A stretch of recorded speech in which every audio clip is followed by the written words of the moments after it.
Hello friends, मैं Amit knowledge भूमि ज्ञान YouTube channel पे आप सभी का एक बार पुनः स्वागत करता हूं। फ्रेंड्स, आज की वीडियो में हम लोग हिंदी के 70 महत्वपूर्ण वस्तुनिष्ठ प्रश्न को देखेंगे, जिसका कि वीडियो मैंने पहले भी अपलोड कर दिया था, लेकिन उसमें मैं जो है सही आंसर को आपको नहीं बताया था। ठीक है ना। तो इस वीडियो में हम लोग सही आंसर के साथ देखने वाले हैं कि जो मैंने 70 प्रश्न हिंदी के अपलोड किए थे, ठीक है ना, उसके किस प्रश्न का कौन सा विकल्प सही है, यानी राइट आंसर क्या है। ठीक है ना। इससे पहले मैंने आपको केवल एक प्रैक्टिस सेट के रूप में, टेस्ट के रूप में केवल इसलिए अपलोड कर दिया था ताकि आप लोग एक आकलन कर सके कि आप लोग इसमें से कितना कर सकते हैं। ठीक है ना।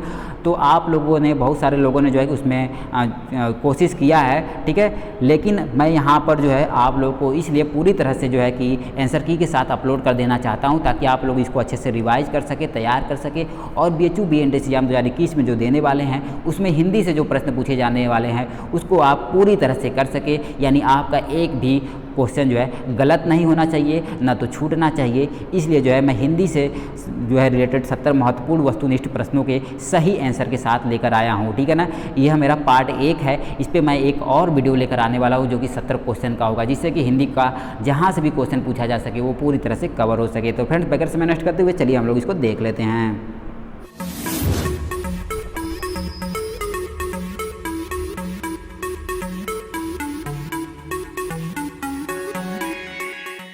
तो फ्रेंड्स, आप देख सकते हैं मैंने जो पहला क्वेश्चन यहाँ पर लिखा है वह है हिंदी वर्णमाला में स्वरों की संख्या कितनी है। ठीक है। तो इस क्वेश्चन के अगर हम लोग राइट विकल्प की बात करते हैं तो यहाँ पर जो आपका ऑप्शन नंबर ए है ये सही है। ठीक है। यानी हमारी हिंदी वर्णमाला में स्वरों की संख्या 11 है। ठीक है। अगला क्वेश्चन देखिए, यहाँ पर क्वेश्चन नंबर 2 मैंने लिखा है हिंदी वर्णमाला में व्यंजनों की संख्या कितनी है।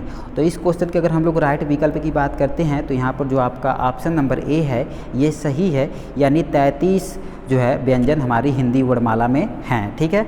अगला क्वेश्चन देखिए, मैंने यहाँ पर क्वेश्चन नंबर 3 लिखा है हिंदी वर्णमाला में वर्णों की संख्या कितनी है।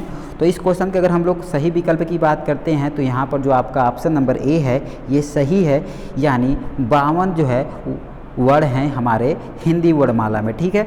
अब आगे बात करते हैं, अगला क्वेश्चन यहाँ पर क्वेश्चन नंबर 4 है अल्प स्वरों की संख्या कितनी है। ठीक है। तो इस क्वेश्चन के अगर हम लोग राइट विकल्प की बात करते हैं तो यहाँ पर जो आपका ऑप्शन नंबर बी है ये सही है, यानी अल्प स्वरों की संख्या जो है 4 है। ठीक है। अगला देखिए, यहाँ पर मैंने क्वेश्चन नंबर 5 लिखा है दीर्घ स्वरों की संख्या कितनी है। तो इस क्वेश्चन के अगर हम लोग सही विकल्प की बात करते हैं तो यहाँ पर जो आपका ऑप्शन नंबर ए है ये सही है, यानी 7 दीर्घ स्वरों की संख्या है। ठीक है ना। यहाँ पर देखिए, अगला मैंने क्वेश्चन नंबर 6 लिखा है संयुक्त स्वरों की संख्या कितनी है। तो अगर इस क्वेश्चन के अगर हम लोग सही विकल्प की बात करते हैं तो यहाँ पर जो आपका ऑप्शन नंबर ए है ये सही है, यानी संयुक्त स्वरों की संख्या 4 है। ठीक है ना।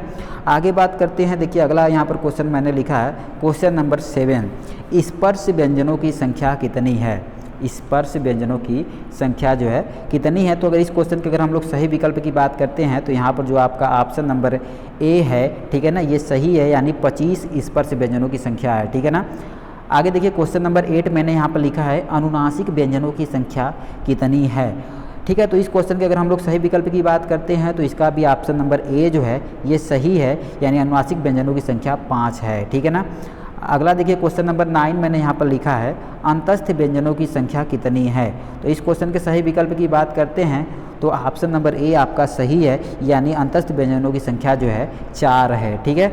अगला देखिए, यहाँ पर मैंने लिखा है क्वेश्चन नंबर 10 लिखा है ऊष्म व्यंजनों की संख्या कितनी है। तो ऊष्म व्यंजनों की अगर संख्या की बात करते हैं तो आपका जो यहाँ पर विकल्प बी है ये सही है। ठीक है ना। ऑप्शन नंबर जो बी है आपका सही है, यानी ऊष्म व्यंजनों की संख्या 4 है। ठीक है ना। अगला देखिए, क्वेश्चन मैंने लिखा है क्वेश्चन नंबर 11 संयुक्त व्यंजनों की संख्या कितनी है। तो इस क्वेश्चन के अगर हम लोग सही विकल्प की बात करते हैं तो आपका ऑप्शन नंबर ए सही है, यानी संयुक्त व्यंजनों की संख्या 4 है। ठीक है ना। आगे बात करते हैं, अगला क्वेश्चन देखिए यहाँ पर लिखा है मैंने क्वेश्चन नंबर 12। ठीक है ना। क्वेश्चन नंबर 12 मैंने लिखा है उत्क्षिप्त व्यंजनों की संख्या कितनी है। तो इस क्वेश्चन के अगर हम लोग सही विकल्प की बात करते हैं तो आपका ऑप्शन नंबर जो ए है ये सही है, यानी उत्क्षिप्त व्यंजनों की संख्या जो है 2 है। ठीक है। अगला देखिए, मैंने क्वेश्चन लिखा है क्वेश्चन नंबर 13 अर्धस्वर व्यंजनों की संख्या कितनी है। तो इस क्वेश्चन के अगर हम लोग राइट विकल्प की बात करते हैं तो इसका भी आपका ऑप्शन नंबर ए सही है, यानी अर्धस्वर व्यंजनों की संख्या 2 है। ठीक है। आगे बात करते हैं, क्वेश्चन नंबर 14 देखिए मैंने लिखा है अ का उच्चारण कहाँ से होता है। अ का उच्चारण कहाँ से होता है। तो इस क्वेश्चन के अगर हम लोग सही विकल्प की बात करते हैं तो आपका जो ऑप्शन नंबर ए है ये सही है, यानी अ का उच्चारण कंठ से होता है। क्वेश्चन नंबर 15 देखिए मैंने लिखा है ई का उच्चारण कहाँ से होता है। तो इसके भी अगर हम लोग राइट ऑप्शन की बात करते हैं तो जो आपका ऑप्शन नंबर बी है ये सही है, यानी ई का उच्चारण तालव्य से होता है, ठीक है ना। अगला देखिए यहाँ पर क्वेश्चन नंबर 16 मैंने लिखा है री का उच्चारण कहाँ से होता है। तो इस क्वेश्चन के अगर हम लोग राइट विकल्प की बात करते हैं तो यहाँ पर जो आपका ऑप्शन नंबर सी है ये सही है, यानी री का उच्चारण जो है मूर्धन्य से होता है, ठीक है ना। आगे देखिए मैंने क्वेश्चन नंबर 17 लिखा है एक ऐसा स्वर है, ठीक है ना। इसका भी मैंने 4 विकल्प लिखा है, तो यहाँ पर एक ऐसा स्वर है, इसके सही विकल्प की बात करते हैं तो यहाँ पर जो आपका ऑप्शन नंबर ए है ये सही है, यानी ए क्या है, एक संयुक्त स्वर है, ठीक है। आगे बात करते हैं, आगे क्वेश्चनों को देख लेते हैं। अगला क्वेश्चन देखिए यहाँ पर क्वेश्चन नंबर 18 मैंने लिखा है इनमें अनुस्वार वर्ण है, ठीक है ना, इनमें अनुस्वार वर्ण है। तो इसमें से अगर हम लोग सही विकल्प की बात करते हैं तो यहाँ पर जो आपका ऑप्शन नंबर बी है ये सही है, यानी अंग जो है अनुस्वार वर्ण है, ठीक है ना। आगे देखिए यहाँ पर क्वेश्चन नंबर 19 मैंने लिखा है अयोगवाह वर्ण कौन सा है। तो अगर इसमें से अयोगवाह वर्ण की अगर सही विकल्प की बात किया जाए तो यहाँ पर जो आपका ऑप्शन नंबर बी है ये सही है, यानी अंग को अयोगवाह और अनुस्वार दोनों कहा जाता है, ठीक है ना। आगे देखिए मैंने क्वेश्चन नंबर 20 लिखा है इनमें विसर्ग वर्ण है। तो इस क्वेश्चन के अगर सही विकल्प की बात करते हैं तो यहाँ पर जो आपका ऑप्शन नंबर ए है ये सही है, यानी अह को विसर्ग वर्ण कहते हैं। आगे देखिए अगला मैंने यहाँ पर लिखा है क्वेश्चन नंबर 21 इनमें वर्गीय व्यंजन है, ठीक है ना। इनमें वर्गीय व्यंजन है, यानी कहने का मतलब है क से म तक का जो 25 अक्षर होता है उनमें से कौन सा अक्षर इसमें है, ठीक है ना। तो यहाँ पर अगर हम लोग सही विकल्प की बात करते हैं तो इसका ऑप्शन नंबर जो ए है ये सही है, यानी जो घ है एक प्रकार का वर्गीय व्यंजन है, ठीक है ना। आगे बात करते हैं, अगला देखिए यहाँ पर मैंने क्वेश्चन लिखा है क्वेश्चन नंबर 22 इनमें अनुनासिक व्यंजन है, इनमें अनुनासिक व्यंजन है। तो इस क्वेश्चन के अगर हम लोग राइट विकल्प की बात करते हैं तो जो आपका ऑप्शन नंबर ए है ये सही है, यानी न एक प्रकार का अनुनासिक व्यंजन है, ठीक है ना। आगे बात करते हैं, आगे क्वेश्चन को देखते हैं। अगला देखिए यहाँ पर मैंने क्वेश्चन नंबर 23 लिखा है, 23 क्वेश्चन है इनमें पार्श्विक व्यंजन है, ठीक है ना, इनमें पार्श्विक व्यंजन है। तो अगर इस क्वेश्चन के हम लोग राइट विकल्प की बात करते हैं तो यहाँ पर जो आपका ऑप्शन नंबर ए है ये सही है, यानी ल जो है पार्श्विक व्यंजन है, ठीक है ना। अगला देखिए क्वेश्चन मैंने लिखा है 24 इनमें लुंठित व्यंजन है, इनमें लुंठित व्यंजन है। तो इस क्वेश्चन के अगर हम लोग राइट विकल्प की बात करते हैं तो यहाँ पर जो आपका ऑप्शन नंबर ए है ये सही है, यानी र को लुंठित व्यंजन कहते हैं। नेक्स्ट क्वेश्चन है 25 इनमें अर्धस्वर व्यंजन है, इनमें अर्धस्वर व्यंजन है। तो इस क्वेश्चन के अगर हम लोग सही विकल्प की बात करते हैं तो यहाँ पर जो आपका ऑप्शन नंबर ए है, यानी जो यह है ये अर्धस्वर है, ठीक है ना। अगला देखिए क्वेश्चन मैंने लिखा है 26 इनमें ऊष्म व्यंजन है, इनमें ऊष्म व्यंजन है। तो इस क्वेश्चन के अगर हम लोग सही विकल्प की बात करते हैं तो यहाँ पर जो आपका ऑप्शन नंबर ए है ये सही है, यानी ह क्या है, ऊष्म व्यंजन है, ठीक है। अगला क्वेश्चन देखिए मैंने यहाँ पर लिखा है 27 इनमें संयुक्त व्यंजन है। तो इस क्वेश्चन का अगर हम सही विकल्प की हम लोग बात करते हैं तो यहाँ पर जो आपका ऑप्शन नंबर ए है ये सही है, यानी छ जो है, जो छतरी छ है आपका, ये जो है संयुक्त व्यंजन है, ठीक है। अगला देखिए यहाँ पर 28 क्वेश्चन मैंने लिखा है घ का उच्चारण स्थान है, घ का उच्चारण स्थान है। तो अगर इस क्वेश्चन के हम लोग सही विकल्प की बात करते हैं तो घ का उच्चारण जो है कंठ से होता है, यानी जो आपका ऑप्शन नंबर ए है ये सही है, ठीक है ना। आगे बढ़ते हैं, क्वेश्चन को देखते हैं। अगला क्वेश्चन देखिए मैंने यहाँ पर क्वेश्चन नंबर 29 लिखा है द का उच्चारण स्थान है। क्वेश्चन नंबर जो है 29 मैंने लिखा है द का उच्चारण स्थान है। तो अगर इसके सही विकल्प की हम लोग बात करते हैं तो द का जो उच्चारण स्थान है ये दंत से होता है, यानी यहाँ पर जो आपका ऑप्शन नंबर जो बी है ये जो है सही है, ठीक है ना। आगे बात करते हैं, अगला क्वेश्चन देखिए मैंने लिखा है क्वेश्चन नंबर 30 प का उच्चारण कहाँ से होता है, प का उच्चारण कहाँ से होता है। तो इस क्वेश्चन के अगर हम लोग सही विकल्प की बात करते हैं तो यहाँ पर जो आपका ऑप्शन नंबर ए है, यानी जो ओष्ठ है ये सही है, प का उच्चारण जो है ओष्ठ से होता है। आगे बात करते हैं, अगला क्वेश्चन देखिए मैंने लिखा है 31 ल का उच्चारण स्थान है, यानी ल का उच्चारण कहाँ से होता है। तो इस क्वेश्चन की अगर हम लोग सही विकल्प की बात करते हैं तो यहाँ पर जो आपका ऑप्शन नंबर ए है ये सही है, यानी ल का उच्चारण जो है दंत से होता है, ठीक है ना। आगे बात करते हैं, अगला क्वेश्चन देखिए मैंने लिखा है क्वेश्चन नंबर 32, अल्प प्राण व्यंजनों की संख्या कितनी है। तो इस क्वेश्चन के अगर हम लोग सही विकल्प की बात करते हैं तो यहाँ पर जो आपका ऑप्शन नंबर ए है ये सही है, यानी अल्प प्राण व्यंजनों की संख्या 19 है, ठीक है ना। अगला क्वेश्चन देखिए मैंने यहाँ पर लिखा है क्वेश्चन नंबर 33, इनमें महाप्राण व्यंजन है, ठीक है ना, इनमें महाप्राण व्यंजन है। तो इसमें से अगर हम लोग सही विकल्प की बात करते हैं तो यहाँ पर जो आपका ऑप्शन नंबर ए है ये सही है, यानी घ जो है महाप्राण व्यंजन है, ठीक है। आगे बात करते हैं, अगला क्वेश्चन देखिए मैंने लिखा है संधि के कितने प्रकार हैं, ठीक है ना, संधि के कितने प्रकार है। तो इस क्वेश्चन का अगर हम लोग सही विकल्प की बात करते हैं तो यहाँ पर जो आपका ऑप्शन नंबर बी है ये सही है, यानी संधि 3 प्रकार का होता है, ठीक है, संधि के 3 प्रकार है, ठीक है। आगे बात करते हैं, अगला क्वेश्चन देखिए यहाँ पर मैंने लिखा है क्वेश्चन नंबर 35, स्वर संधि कितने प्रकार का होता है, ठीक है ना। तो इस क्वेश्चन के अगर हम लोग राइट विकल्प की बात करते हैं तो यहाँ पर जो आपका ऑप्शन नंबर बी है ये सही है, यानी स्वर संधि 6 प्रकार का होता है, ठीक है। आगे बात करते हैं, अगला देखिए मैंने क्वेश्चन लिखा है 36, महोत्सव में कौन संधि है। तो अगर सही विकल्प की बात करते हैं तो यहाँ पर आपका ऑप्शन नंबर ए सही है, यानी महोत्सव में गुण संधि है, ठीक है ना। आगे देखिए अगला क्वेश्चन मैंने लिखा है क्वेश्चन नंबर 37, वृद्धालय में कौन संधि है, ठीक है ना। तो इस क्वेश्चन के अगर हम लोग सही विकल्प की बात करते हैं तो यहाँ पर आपका ऑप्शन नंबर जो सी है ये सही है, यानी वृद्धालय में दीर्घ संधि है, ठीक है ना। अगला देखिए क्वेश्चन मैंने लिखा है क्वेश्चन नंबर 38, महेश में कौन संधि है, ठीक है ना, महेश में कौन संधि है। तो इस क्वेश्चन के अगर हम लोग सही विकल्प की बात करते हैं तो यहाँ पर जो आपका ऑप्शन नंबर ए है ये सही है, यानी महेश में गुण संधि है, ठीक है ना। आगे देखिए अगला क्वेश्चन मैंने लिखा है क्वेश्चन नंबर 39, महर्षि में कौन संधि है, ठीक है ना, महर्षि में कौन संधि है। तो यहाँ पर अगर सही विकल्प की हम लोग बात करते हैं तो महर्षि में गुण संधि है, यानी आपका ऑप्शन नंबर जो बी है ये सही है, ठीक है ना। आगे बात करते हैं, अगला क्वेश्चन देखिए मैंने यहाँ पर लिखा है क्वेश्चन नंबर 40 लिखा है, यानी क्वेश्चन नंबर 40, महलकार में कौन संधि है। तो अगर महलकार में जो है कि सही संधि की बात किया जाए तो यहाँ पर जो आपका ऑप्शन नंबर ए है ये सही है, यानी महलकार में जो है गुण संधि है, ठीक है ना। अगला देखिए क्वेश्चन मैंने लिखा है क्वेश्चन नंबर 41, लघुर्मी में कौन संधि है, ठीक है ना। तो इस क्वेश्चन के अगर हम लोग राइट विकल्प की बात करते हैं तो यहाँ पर ऑप्शन नंबर ए आपका सही है, यानी लघुर्मी में दीर्घ संधि है, ठीक है ना। अगला क्वेश्चन देखिए मैंने लिखा है क्वेश्चन नंबर 42, यद्यपि में कौन संधि है, ठीक है ना, यद्यपि में कौन संधि है। तो इस क्वेश्चन के अगर हम लोग राइट विकल्प की बात करते हैं तो यहाँ पर जो आपका ऑप्शन नंबर बी है सही है, यानी यद्यपि में यड़ संधि है, ठीक है ना।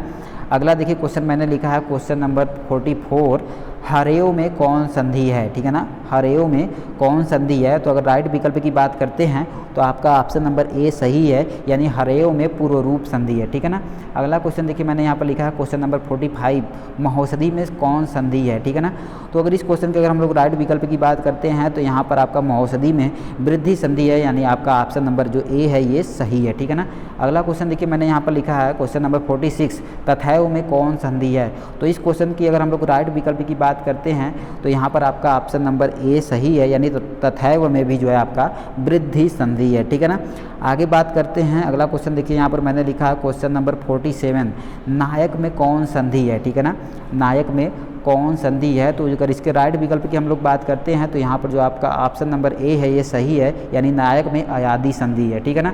अगला क्वेश्चन देखिए मैंने लिखा है क्वेश्चन नंबर 48, पादक में कौन संधि है, ठीक है ना। तो इस क्वेश्चन के अगर हम लोग जो है सही विकल्प की बात करते हैं कि पादक में कौन सी संधि है, तो पादक में आपका जो है अयादी संधि है, ठीक है ना, यानी आपका यहाँ पर जो ऑप्शन नंबर बी है ये सही है, ठीक है ना।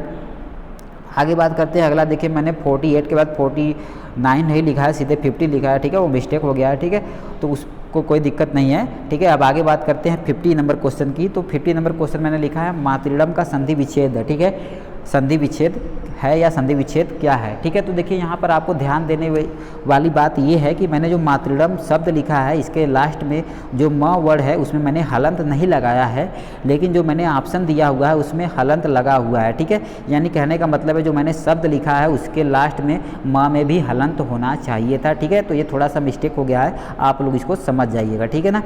तो देखिए यहाँ पर जो मैंने 50 क्वेश्चन लिखा है वह है मातृडम का संधि विच्छेद है या मातृडम का संधि विच्छेद क्या है। तो इसके अगर हम लोग सही विकल्प की बात करते हैं तो यहाँ पर जो आपका ऑप्शन नंबर सी है ये सही है, यानी मातृ प्लस रीडम जो है सही है। ठीक है, अगला देखिए यहाँ पर 51 क्वेश्चन मैंने लिखा है तवर्कार, ठीक है ना, तवर्कार का संधि विच्छेद है। ठीक है, तो अगर इसके हम लोग सही विकल्प की बात करते हैं तो यहाँ पर जो आपका ऑप्शन नंबर ए है ये सही है, यानी तौ धन रिकार या तौ प्लस जो रिकार है तौरकार का सही संधि विच्छेद है। ठीक है ना, अगला देखिए क्वेश्चन मैंने यहाँ पर लिखा है क्वेश्चन नंबर 52 गायक का संधि विच्छेद है।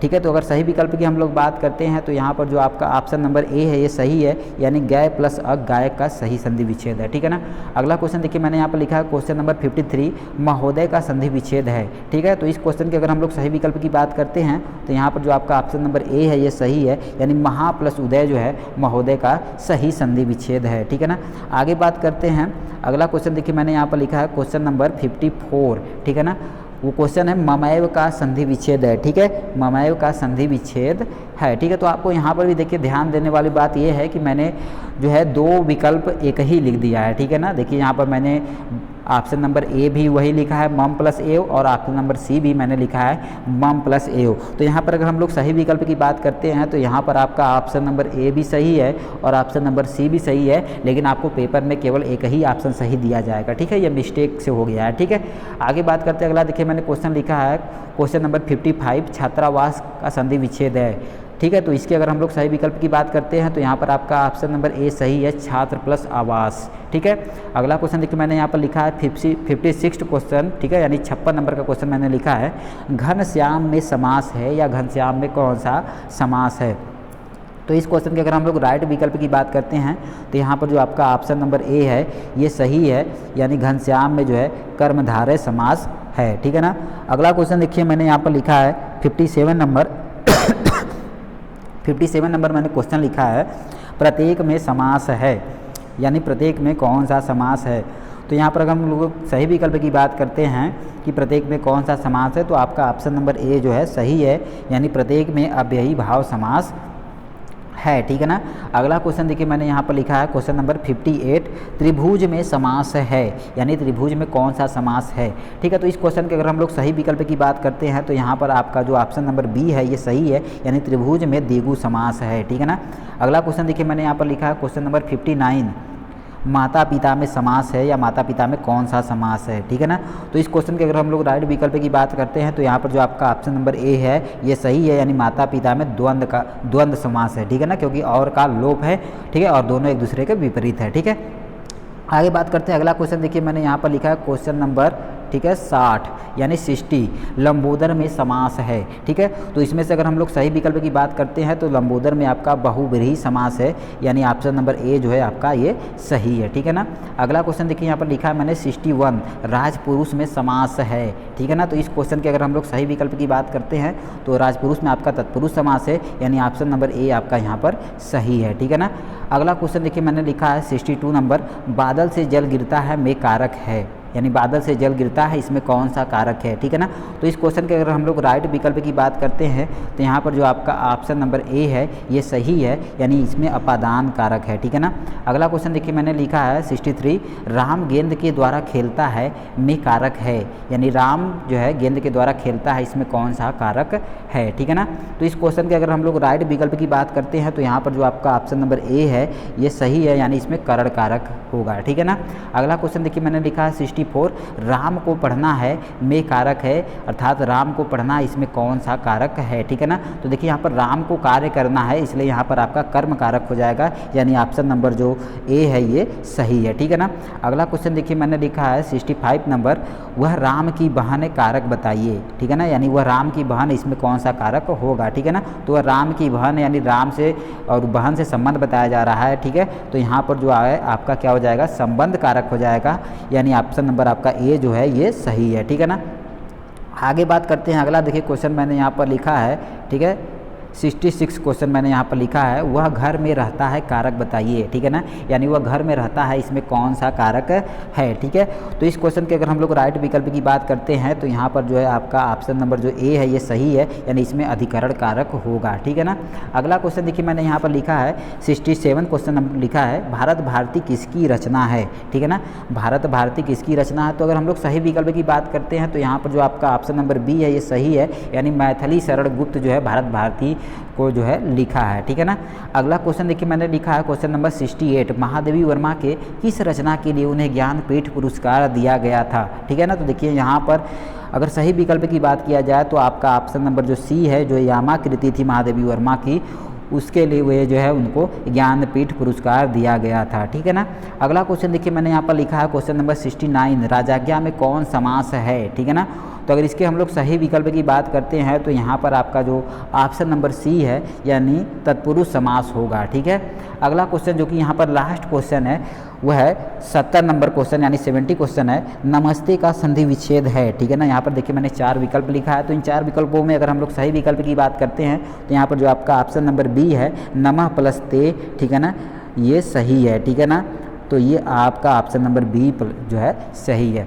तो इस प्रकार से जो है कि मैंने आपको जो कि 70 ऑब्जेक्टिव क्वेश्चन मैंने हिंदी के आप लोगों को पहले ही अपलोड किया था, जो कि बिना आंसर के था, यानी वो जो है सॉल्व किया हुआ नहीं था, सही आंसर के साथ नहीं था, ठीक है। तो काफ़ी लोगों ने उसको करने का प्रयास किया, कुछ लोगों ने कमेंट भी किया है, तो मुझे काफ़ी अच्छा लगा, ठीक है। लेकिन मैंने जो है आप लोगों को इसलिए आंसर सही आंसर के साथ अपलोड कर रहा हूँ ताकि आप लोग इसको अच्छे से तैयार कर सके, अच्छे से रिवाइज कर सके, और BHU BED एग्जाम 2021 को जो कि हिंदी से जितने भी क्वेश्चन पूछे जा सके उसको आप अच्छे तरीके से, यानी बिल्कुल सही तरीके से आप उसको कर सके।